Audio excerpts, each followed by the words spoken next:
Hello ସାଙ୍ଗମାନେ, କେମିତି ଅଛନ୍ତି? ଆଶା କରୁଛି ସମସ୍ତେ ବହୁତ ଭଲରେ ଥିବେ। ଆପଣ ସମସ୍ତଙ୍କୁ ମୋ ତରଫରୁ ଜୟଗୁରୁ। ଠାକୁରଙ୍କୁ ଡାକୁଛି ଆପଣ ଭଲରେ ରୁହନ୍ତୁ, ସୁସ୍ଥରେ ରୁହନ୍ତୁ। ଆପଣଙ୍କର ପୁରା ଦିନଟି ମଙ୍ଗଳମୟ ହଉ ଆଉ ଭଲରେ କଟିଯାଉ। ତ ମୁଁ ବି ଭଲରେ ଅଛି। ସବୁଦିନ ଭଳିଆ ହେଇଯାଇଛି ଆଉ ଗୋଟେ ସୁନ୍ଦର ସକାଳର ଆରମ୍ଭ। ଆଉ ଏ ସୁନ୍ଦର ସକାଳର ଆଉ ଗୋଟିଏ ଫ୍ରେଶ୍ ଆଉ ନୂଆ ବ୍ଲଗ୍କୁ ମୁଁ ପୁଷ୍ପ ଆପଣ ସମସ୍ତଙ୍କୁ ସ୍ୱାଗତ କରୁଛି। ତ ବିଶ୍ୱାସ କରିବେନି, ଏଇ 2 ଦିନ ହେବ ସକାଳେ ଯେ ପବନ ଦେଉଛି ଯେ ମାତ୍ରାରେ ନା, ଶୀତ ପୁରା 2 ଗୁଣା ବଢ଼ିଯାଉଛି। ସକାଳେ ସକାଳେ କାମ କରିବା ବହୁତ କଷ୍ଟ ହେଉଛି। ତ ତାପରେ କ'ଣ ନା, ଏ ଯେଉଁ ସକାଳୁ ଉଠି ପଡ଼ିବା ମାତ୍ରେ ଉଦା ହାତ, ସେଇ ଉଦା ହାତଟା ଭାରି କଷ୍ଟ ଦେଉଛି। ତ ମୁଁ ମୋ କାମରେ ନାଗିଯାଇଥିଲି। ବାସନକୁସନ ଧୁଆ, ଯାହା ଅଳ୍ପ ସ୍ୱଳ୍ପ ବାସନ ଥିଲା ତାକୁ ସବୁ ଧୁଆ ଧୁଇ କରିକି ଦିନେ ଆସିନି। ଘରଦ୍ୱାର ଖରକା ପୁରକା କରିଦେଇଥିଲି। ଖରକା ପୁରକା କରିଦେଇ ସାରିଲା ପରେ ତାପରେ ନାଗିଯାଇଥିଲି ମୋ କାମରେ। ଦାଣ୍ଡଟା ଟିକେ ଅସନା ହେଇକି ପଡ଼ିଥିଲା। ତ ତାକୁ କନା, ଯେଉଁ ଧାନ ଯେ ସବୁ ଗୋଟେ ଗୋଟେ ଚଢ଼େଇ ସବୁ ଖେଳେଇ ଦେଇକି ପକେଇଥିଲେ, ତାକୁ ସବୁ ଖରକା ପୁରକା କରିକି ତୁଳିକି ଦିନେ ଆସିନି। ଦୁନେ ଆସିକି ତାକୁ ପାଛଡ଼ା କରିକି ବାଗେଇକି ରଖିଦେନି। ରଖିଦେଇ ସାରିଲା ପରେ ଦାଣ୍ଡଟା ଭଲ ରକମ ଖରକା ପୁରକା କରିକି ଗୋଟେଇ ଦେମି। ଏପର୍ଯ୍ୟନ୍ତ ବି ତ ଆମର ଧାନ ସବୁ ଦାଣ୍ଡରେ ହିଁ ପଡ଼ିଛି। ସମୟ ବିଲକୁଲ ବି ହେଉନାହିଁ ତାକୁ ବାହାରକୁ ଉଠେଇକି ନେଇକି ରଖିବା ପାଇଁକି। କାହିଁକିନା ଏଇଟା ତ ମୋ ଦେଇ ସମ୍ଭବ ନୁହେଁ କି ବାବା ଏକଲା କରିପାରିବେନି ଏସବୁ କାମ। ତ ବାବାଙ୍କୁ ବି ଏବେ ବିଲକୁଲ ବି ଫୁର୍ସତ ମିଳୁନାହିଁ ମାନେ କାମ ସବୁ କରିବା ପାଇଁକି। କାହିଁକିନା ସେ ପୁରା କାମରେ ବ୍ୟସ୍ତ ରହୁଛନ୍ତି। ଯେପର୍ଯ୍ୟନ୍ତ ଆମର ଏଇପଟ କାମ ଯେ ହେଉଛି, ଯେଉଁ ଦୁଚାଳି କାମ ଯେ ହେଉଛି, ସେ କାମଟା ଯେପର୍ଯ୍ୟନ୍ତ ନ ସରିଛି ତାଙ୍କୁ ବିଲକୁଲ ବି ଫୁର୍ସତ ନାହିଁ। ଆଜି ସକାଳେ ବି ସେ କନା ମଉସା ଆସିଥିଲେ। ସେ ମଉସାଙ୍କୁ ସାଙ୍ଗରେ ନେଇକି ଯାଇଛନ୍ତି କନା ବିଲକୁ କୁଟା ଧରିବା ପାଇଁକି। ଧାନ କଟା ସିନା ସରିଗଲା, ଧାନ ତ ଆସିକି ଘର ପାଖରେ ପହଞ୍ଚିଗଲା। ତା ଯାହା ଯେରକମ ହଉ ପହଞ୍ଚିଗଲା ଆସିକି ଘର ପାଖରେ। ଧାନ ଆସିକି ପହଞ୍ଚିଲା ପରେ ତାପରେ ରହିଲା କୁଟା ଚିନ୍ତା। ମାନେ କୁଟା ଯେ ଗାଈଟେ ଯେ ବନ୍ଧା ହେଇଛି ତା ପାଇଁକି ଯେଉଁ ବର୍ଷ ସାରାର ଖାଇବାର ବ୍ୟବସ୍ଥା କରାଯିବ ନା କରାଯିବନି। ତ ସେ କନା ସବୁଦିନ ସକାଳେ ଯାଇକି ଅଳ୍ପ ସ୍ୱଳ୍ପ କରିକି କୁଟା ଆଣନ୍ତି। ତାପରେ କନା ଆଜି ଯେହେତୁ ମାନେ ମଉସା ଆସିଥିଲେ ତ ଗଲେ କନା ସକାଳୁଠୁ ବାହାରି ଯାଇଛନ୍ତି। କହିଲେ ଯାହା ଯେତିକି କାମ ଅଛି ସବୁ କାମ ଆଜି ସରେଇ ଦେମି। ସରେଇ ଦେଇ ସାରିକି ତାପରେ କନା ଆଉ ଯେ କାମ ସବୁ କରିମି। କାହିଁକିନା ବିଲରୁ କୁଟାଟା ପଳେଇ ଆସିନେ ଘରକୁ, ଘର ତାର ପୁରା ମାନେ ନିଶ୍ଚିନ୍ତ ହେଇକି ରହିବେ। ବିଲରେ କନା ଏବେ ତ ଗୁରୁ ଫିଟା ହେଲାଣି। ଗୁରୁ ଯାଇକି କନା ଖାଇ ଦେଉଛନ୍ତି ବିଲରେ ସବୁ କୁଟାକୁ ଖାଇ ଦେଉଛନ୍ତି, ତାକୁ ଖେଳେଇ ଦେଉଛନ୍ତି। ଭାରି ହଇରାଣ ହେଇତେ ପଡ଼ୁଛି। ଯାଇକି 2 ଥର 3 ଥର ଲେଖା ଯାଇକି ଗାଈକି ବି ବିଲରେ ଗୋରୁ ଗାଈକି ଗୁଡ଼େଇବାକୁ ବି ପଡ଼ୁଛି। ତ ସେଥିପାଇଁ କି ସେ ତ ବାହାରିଗଲେ ବିଲକୁ। ଆଉ ଆଜି ମୁଁ ଚା କରିକି ପିଇଥିଲିନି। ବାବାଙ୍କୁ ଖାଲି ଏକଲା ଚା କରିକି ଦେଇ ଦେଇଥିଲି। ବାବା ପିଇ ଦେଇକି ବିଲକୁ ପଳେଇ ଯାଇଥିଲେ। ଆଉ ମୁଁ କନା ଆସି ମୋ କାମରେ ଟିକେ ନାଗିଥିଲି। ମାନେ ଏକାବେଳେ ଗାଧୁଆ ପାଧୁଆ କାମ ସରେଇମି। ଆଉ ମଉସା ଯେହେତୁ ଆସିଛି ତାଙ୍କ ପାଇଁକି ବି ବିଲକୁ ଚା ଯିବ। ଆଉ ତା ସହିତ ତାଙ୍କ ପାଇଁକି ବି ଖାଇବା ପିଇବା ସବୁ ବନାଯିବ। ସେ ଆସିକି ଖାଇବେ। ସେଥିପାଇଁକି ମୁଁ ଆଉ ଲେଟ୍ ନ କରିକି, ଚା ପିଇନେ ଲେଟ୍ ହେବ କ'ଣ କରିବ ସେ ଭାବିକି ମୁଁ ମୋ କାମରେ ନାଗିଥିଲି। ନାଗିକି ତାପରେ କନା ସବୁ କାମ ସରି ଦେଇ ସାରିଲା ପରେ ଗାଧୁଆ ପାଧୁଆ ଠାକୁର ପୂଜା ସରି ଦେଇକି ପଳେଇ ଆସିଥିଲି ଗ୍ୟାସ୍ ପାଖକୁ। ଆଉ ଆସିକି କନା ଚା ତ ଗୋଟେ ସାଇଡ଼୍ରେ ବସାଇ ଦେଇଥିଲି। ସେତେବେଳକୁ କନା ବାବା ଅଲରେଡ଼ି ଫୋନ୍ କରିସାରିଲେଣି ଯେ ଚା ଧିନିକି ଶୀଘ୍ର ବିଲକୁ ଆସ, ଛୁଆଙ୍କ ସାଙ୍ଗରେ ପଠାଅ, ନହେଲେ ତୁମେ ଧିନିକି ଆସ। ବିଲରେ ବହୁତ ଜୋରସେ ପବନ ଦେଉଛି ଯେ କାମ କରିବା ପୁରା ମୁସ୍କିଲ ହେଇପଡ଼ୁଛି।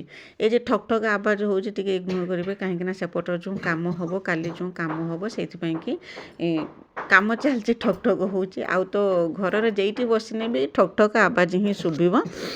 ଆଉ ତାକୁ ଟିକେ ଇଗ୍ନୋର କରିଦେବେ। ଆଉ ମୁଁ ଆସିକି କନା ପିଠଉ ଟିକେ ଗୋଟେ ଥିଲା, ମୁଁ ତାକୁ 4 ଖଣ୍ଡ ପିଠା ହେଲା, ମୁଁ ତାକୁ କରିଦେଇଥିଲି। ଏପଟ ଚା ବି ବସେଇଥିଲି। ତାଙ୍କ ପାଇଁକି ଚା ବିସ୍କୁଟ ବିଲକୁ ଦେଇ ପଠେଇମି। ଆଉ ପିଠା ଯେଉଁ ଥିଲା ତାକୁ କରିଦେମି। ମୁଁ 2 ଖଣ୍ଡ, ଆଉ ଗେଲନ ଟ୍ୟୁସନ୍ରୁ ଆସିକି ପହଞ୍ଚିଲା, ଗେଲନ ବି 2 ଖଣ୍ଡ ଖାଇଦେବ। କାହିଁକିନା ଅଳ୍ପ ସ୍ୱଳ୍ପ ପିଠଉ ଥିଲା ନା, ଟିକେ ଟିକେ କରିକି ଖାଇଦେବ, ଆମେ ସରିଯିବ। ସେଇଥିପାଇଁକି ମୁଁ ଚା ବସେଇ ଦେଇକି ଗେଲନ ଯାଇଥିଲା ପାଣି ଆଣିବା ପାଇଁକି। ଆଉ ମୁଁ ସେଇ ସମୟ ଭିତରେ 2 ଖଣ୍ଡ ପିଠା କରିଦେଇଥିଲି। ପିଠା କରିଦେଇ ସାରିକି ତାପରେ ଥର୍ମୋପ୍ଲାସ୍ରେ ଚା ସେମାନଙ୍କ ପାଇଁକି ବିଲକୁ ପଠେଇ ଦେଇଥିଲି। ଗେଲନ ନେଇକି ଯାଇଥିଲା। ଆଉ ତାରି ଭିତରେ କନା ମୁଁ ଟିକେ ଚା ପିଇ ଦେଇଥିଲି। ଏତେ ଥଣ୍ଡା ଲାଗୁଛି ଯେ ନ କହିବା କଥା। ତ ଏତେବେଳକୁ ସମୟ 9ଟା 9:30 ଖଣ୍ଡେ ହେଇଗଲାଣି। ଗେଲନ ଟ୍ୟୁସନ୍ରୁ ଆସିସାରିଲାଣି ମାନେ ତ ଜାଣିପାରୁଥିବେ ସମୟ କେତେ ହେଇଥିବ। ତାପରେ ତାଙ୍କୁ ବିଲକୁ ପଠେଇ ଦେଇ ସାରିଲା ପରେ ମୁଁ ଟିକେ ଚା ପିଠା ଟିକେ ଖାଇ ଦେଇଥିଲି। ଖାଇ ଦେଇକି ମୋ କାମରେ ମୁଁ ନାଗିଗଲି। ପୁଣି ତାଙ୍କ ପାଇଁକି ମାନେ ହେଉଛି ରୁଟି ତରକାରୀ ବନେଇମି। ତ ବନେଇଥିଲି ଡାଲମା ଆଉ ରୁଟି ଏତିକି ବନେଇଥିଲି, ସେମାନେ ଆସିକି ଖାଇବେ। तो मो भिडियो एमती जोड़ी होकर रही था। मो भिडियो को आरंभ शेष पर्यंत देखो, बिल्कुल भी स्किप करंतुनी। आ मो भिडियो किसी भी यदि आपको पसंद आसता है तो मो चैनल को सब्सक्राइब करके वीडियो को लाइक टे करदेवे और छोट स्नेह भरा कमेंट मो लिखिदेवे जे मो भिडियो आपको केमिति लगुच बोलिकी। आ कहीं जदि नुआ करके मो भिडियो देखुं तो प्रथम मो चैनल को सब्सक्राइब कर दिंतु, जहाँद्वारा कि मुझे जितेबाला भी भिडियो छाड़मी सर्वप्रथम आपण ही मो भिडियो देखिपारे। आ मो भिडियो को आपण फैमिली फ्रेंड मान सहित टिके शेयर कर दिंतु, मत भी टिके सपोर्ट हम कहीं आपणकर सपोर्ट आ भल पाइबा मत यूट्यूब रे वीडियो बनाई प्रेरणा जोगाऊँच, ता सहित साहस दूची। तो आपन तो देखुंत जी भी देखुं मो वीडियो को कमेंट लिखापी कि बिल्कुल भी इच्छा करूना, से वीडियो कमेंट बिल्कुल आसुनी। आ कमेंट लिखतु, लाइक टिके दिंतु, कहीं आपण कमेंट पर मो मनोबल बढ़ाऊँच। बिल्कुल तो कमेंट लिखुना, लिखा कथा भूली जाऊँ, खाली वीडियो देखी चली जाऊँ, कमेंट बिल्कुल लिखुना। तो कमेंट टिके लिखतु, मत भी टिके माने प्रेरणा मिले जे हूँ आपन को पसंद आसुच्ची मुझे ही जानीपारि।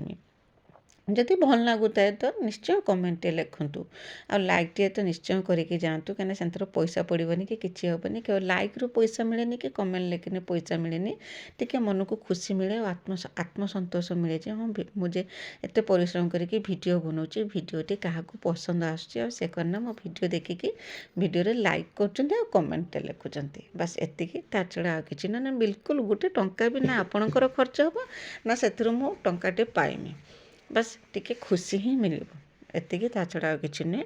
तो तापर करना गेलन तो नहीं कि पड़ी चा बिलरे नहीं कि दे आसला, दे आसिक से तार खाईदे पिठा जदि खंड करनी खाईदे से तार पढ़ापढ़ी करूला। मुझे करना डालमा करथिनी, डालमा करके अटा को चकटिके तार करना रुटी बेलिकी आसिक रुटी सेकीदेमी, रुटी सेकिकी रखीदेमी। आ मु रुटी सेका सरी ना से मैंने किंतु आसिक पहुँचे बिलरू जे खाइबापी कि कहीं अलरेडी आमर गोटे जगार कुटा धरा सरी जाइथिला, आ सेठु से माने बोहिकी धिनिकी आसुतले घर को, पुणी खियापिया सरी देकी आउ गोटे जगह को जीवे कुटा धरिया कि से तो हो सारा पर दे देथिनी खाइयाकू, से माने खाई पी देकी पळेइथिले। मु तार किछि वीडियो बनै पारिनी काना बर्तमान छोट दिन ना बिल्कुल भी समय होनी वीडियो बनाइबा कि जहाँ जति समय पाऊँ मुझे तार भीतर छुटिया टिके टिके वीडियो बनै दूची। से कि वीडियोटी आपको भी पसंद आसो तो जानीपे जे कहीं छोट दिन में एत सारा कम, तापर बुझ उपर नलिता बिड़ा रहा रकम घर कम, ता सहित पुणी मुझे एठी जो लुचाड़ी कम, ता सहित बिल कम जो सब रही होची से गुड़ा सब कम सब बड़े पड़ुचे। तापर से मैंने खियापिया करके जाई सारे मु नागिनी मो कमर एटी करना लुगापटा सब धोईकी आणिकी रखी, से लुगापटा को सब सुखेमी, सुखे सारिकी खरा तो बिल्कुल भी करूना, जहाँ भी लुगा सुखुची पवन रे ही सुखुची। आ भात बसई देथिनी, भात हो सारा, भात हो सारा पर करना आज तरकारी करथिनी, पोटल आलू झोल करथिनी, आ बंधाकोबी भजा भाजथिनी, आ बाईगण फाड़ी भजा करथिनी। बस एति करथिनी, बेसी किछि रोषेई करथिनी। परिया पत्र तो बर्तमान सस्ता और सफिशिएंट मिलुची, किंतु रोषेई करके खाइबा पई समय मिलुनी। तो देखि पाथे चुलीटा मु कोउठी बनेछि, जेइठी ही हमर गछ नगा हेछि, परिवा गछ सब लगा हेछि, सेइठी चुलीटा बनेछि। और ता संग जो हल्का जो झलके खरा जे देखौछि, से खरा रे बाहर बसिकी रोषेई करिया को भारी आनंद लागुछि। तो एठी माने बिलाती गछर न हेबे हमर छोट छोट बिलाती कसी भी नागिलाणी। आ एठी कोना साग, एठी मूला, एठी धनिया पत्र भी ये सबू ये आ तारी पाखे रोषेई कर माने पूरा करना प्राकृतिक सौंदर्य पूरा भरपूर। ये बसिक रोषेई करते आमर रोषेई सरला बेलू से करना कम सरी जाता बिलरू, बाबा मौसा दी जन पलि आसते, आसिक एठी करना अधा सदा कोटा को मांडी देते, मांडी देकी तापर आसिक खियापिया करते, आउ खाया पीया को दे देते, खियापिया खाते पीते दे सारा पर बाबा तंक काम बाहरी जाते, करना रही जाती घर पाखे मु जाइथिनी कुटा बदाड़ी देवाई कि मिकिली मु दीजन जाइथिले। मिकिली एमती दौला जे कुटा फिंगुला तो गुटा होगला, कुटा जेरकम कुटा होगला से छाड़ी पलि आसला, कहला मो गुटा सारा कुटा होउची एबे मामा तमे दियो। आ मु कुटा फिंगी फिंगी कि ऊपर को मो हाथ जाक पूरा बथा करी जाइथिला।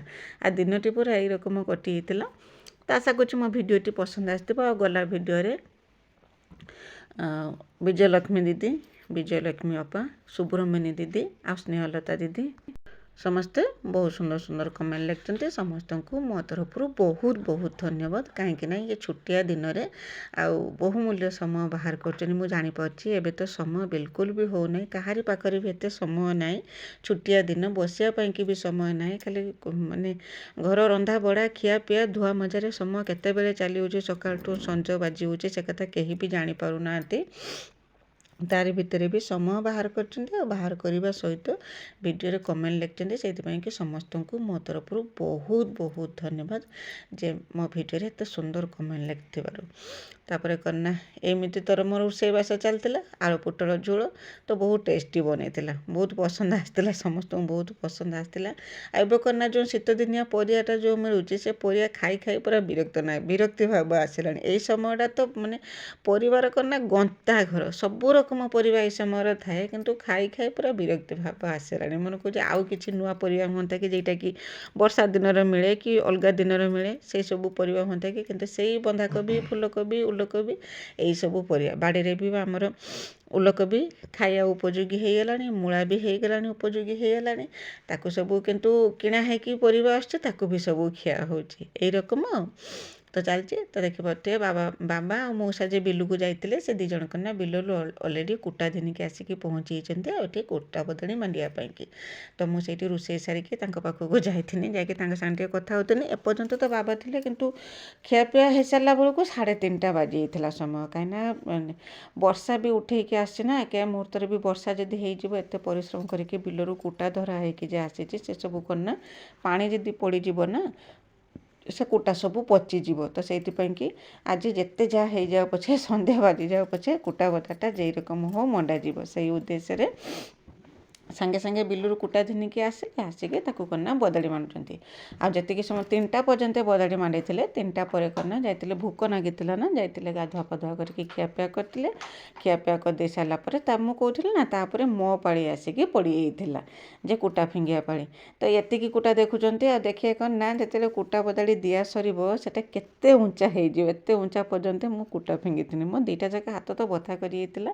ତାପରେ ଆସିକି ଯେଉଁ ଥଣ୍ଡା ପବନ ଯେରକମ ଦେଉଛି, ତ କାହିଁକି କେଜାଣି ଏତେ ଥଣ୍ଡା ପବନ ଦେଉଛି, ପୁରା ଦେହ ହାତ ପୁରା ହାତ ଗୋଡ଼ ସବୁ ଆଙ୍କୁଳି ହେଉଛି। କାମ କରିବା ପାଇଁ ବିଲକୁଲ ବି ମାନେ ଜୀବନ ନଥିଲା ରକମ ଲାଗୁଛି ହାତରେ। ତ ଆସିକି ସେଇ ଥଣ୍ଡା ପଡ଼ିଲେ ବାସନକୁସନ ଧୁଆ ଧୁଇ କାମ ଯାହା ସବୁ ଥିଲା ତାକୁ ସବୁ ସରେଇଥିନି। ଘରଦ୍ୱାର ଖରକା ପୁରକା, ଗାଈ ଆସିକି ପହଞ୍ଚିଥିଲା, ଗାଈ ଦୁଇଁଥିନି, ସଞ୍ଜ ଦେଇଥିନି, ବାସ୍ ମଜାର କାମ ଥିଲା, ସେସବୁ କାମ କରିଥିଲି। ମୁଁ କହୁଥିଲି ନା, ମିକିଲି ଯାଇଥିଲା କୁଟା ଫିଙ୍ଗିବା ପାଇଁକି, ସେ ରକମ କୁଟା ଫିଙ୍ଗୁଥିଲା ଯେ କୁଟା ପୁରା ଯେତିକି କୁଟା ତ ଉପରୁ ଫିଙ୍ଗି ଦେଉଥିଲା, କିନ୍ତୁ ଅଧେ କୁଟା ତାରି ଉପରେ ଆସିକି ଝଡ଼ିକି ପଡ଼ୁଥିଲା। ମୁଁ ତାକୁ କହିନି ଯେ ତୁ କୁଟା ବୋହିକି ଆଣିକି ମୋ ପାଖକୁ ଦେବୁ, ମୁଁ ତାକୁ ସବୁ ଉପରକୁ ଫିଙ୍ଗିଦେବି। କିନ୍ତୁ ସେ ମୋ କଥା ମାନିଥିଲାନି, କହିଲା ତମେ ବୋହିକି ଆଣିକି ଦିଅ କୁଟା, ମୁଁ ଉପରକୁ ଫିଙ୍ଗିବି। ଏମିତି ହେଲା ଯେ ସେ ଗୋଟା ସାରା କୁଟା ହେଇଗଲା। ତାପରେ କନା ସେ ଛାଡ଼ି ଦେଇକି ପଳେଇ ଆସିଲା।